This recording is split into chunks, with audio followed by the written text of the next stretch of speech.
สบายดีรถบรรทุกขนาดน้อยเด้อพอค้าสาวขายมาทุกคนเทราเอสเนาะ215 ล้านเป็นราคาหลังสนลดเลยเด้อ215 ล้านจ่ายก่อนขั้นต่ำเป็น10%เป็น21,500,000กีบก็ได้รถไปทำมาหากินแล้ว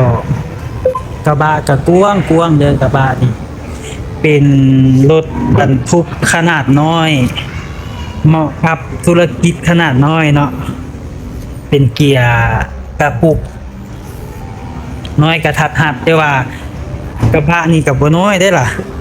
นี่เดี๋ยวทายให้เบิ่งหอมๆคันประมาณนี้ด้านหลังด้านข้าง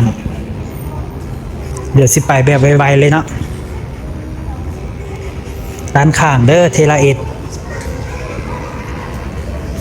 ตัวนี้เป็นสเปคเนาะเป็นจักร1,300เป็นจักรแอสซัง